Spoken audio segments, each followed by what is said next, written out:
ಇವತ್ತು ನಾನು ಆಂಧ್ರ ಸ್ಟೈಲಲ್ಲಿ ಮಜ್ಜಿಗೆ ಹುಳಿ ಮಾಡುವ ರೆಸಿಪಿಯನ್ನು ತೋರಿಸಿಕೊಡ್ತೇನೆ. ಸೋರೆಕಾಯಿಯನ್ನು ಉಪಯೋಗಿಸಿ ಮಾಡುವ ಮಜ್ಜಿಗೆ ಹುಳಿ ಆರೋಗ್ಯಕ್ಕೂ ಕೂಡ ತುಂಬ ಒಳ್ಳೆಯದು. ಈಗ ಮಾಡುವ ವಿಧಾನವನ್ನು ನೋಡೋಣ. ಮೊದಲಿಗೆ 2 ಸ್ಪೂನ್ ಕಡಲೆಬೇಳೆಯನ್ನು ನೀರಿನಲ್ಲಿ ನೆನೆಸಿಡಬೇಕು. ಇಲ್ಲಿ ನಾನು ಸೋರೆಕಾಯಿ ಮತ್ತು ಕ್ಯಾರೆಟ್ ಕಟ್ ಮಾಡಿ ಇಟ್ಟಿದ್ದೇನೆ.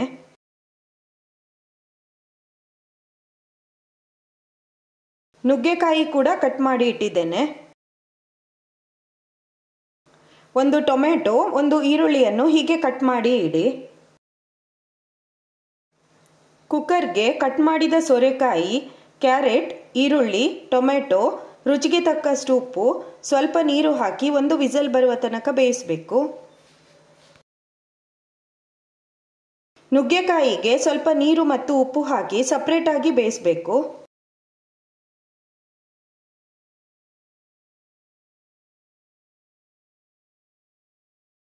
ಮಿಕ್ಸಿಗೆ ನೆನೆಸಿದ ಕಡಲೆಬೇಳೆ, 2 ಸ್ಪೂನ್ ತೆಂಗಿನ ತುರಿ, 3 ಹಸಿಮೆಣಸು, ಖಾರ ಜಾಸ್ತಿ ಬೇಕಾದರೆ ಹಸಿಮೆಣಸು ಜಾಸ್ತಿ ಹಾಕ್ಬೋದು, ಸಣ್ಣ ತುಂಡು ಶುಂಠಿ, ಸ್ವಲ್ಪ ಜೀರಿಗೆ, ಕೊತ್ತಂಬರಿ, ಸ್ವಲ್ಪ ನೀರು ಹಾಕಿ ನುಣ್ಣಗೆ ಗ್ರೈಂಡ್ ಮಾಡಬೇಕು.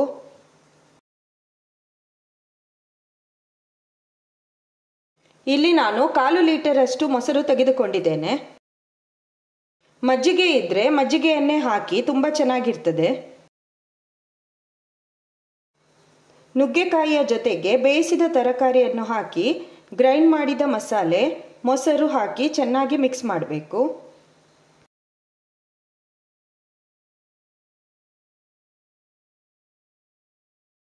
ಈ ಸಮಯದಲ್ಲಿ ಸ್ವಲ್ಪ ಅರಿಶಿನ ಪುಡಿಯನ್ನು ಹಾಕಿ, ನಾನು ಹಾಕಲಿಕ್ಕೆ ಇಲ್ಲಿ ಮಿಸ್ ಮಾಡಿದ್ದೇನೆ.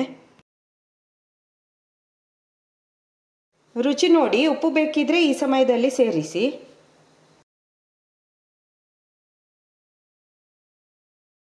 ಸ್ವಲ್ಪ ಕರಿಬೇವನ್ನು ಹಾಕಿ ಚೆನ್ನಾಗಿ ಕುದಿಸಬೇಕು.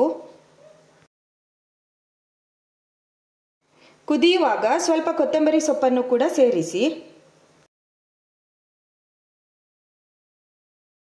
ಒಗ್ಗರಣೆಗೆ 2 ಸ್ಪೂನ್ ಎಣ್ಣೆಯನ್ನು ಬಿಸಿ ಮಾಡಿ ಸಾಸಿವೆ, ಜೀರಿಗೆ, ಕೆಂಪು ಮೆಣಸು, ಕರಿಬೇವು ಹಾಕಿ ಒಗ್ಗರಣೆ ಮಾಡಿ.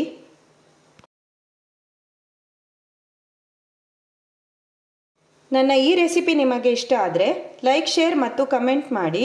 ಹಾಗೂ ನನ್ನ ಚಾನಲನ್ನು ಸಬ್ಸ್ಕ್ರೈಬ್ ಮಾಡಿ. ಇನ್ನೊಂದು ಹೊಸ ರೆಸಿಪಿಯೊಂದಿಗೆ ಮತ್ತೆ ಸಿಗೋಣ. ಬಾಯ್ ಎಲ್ರಿಗೂ.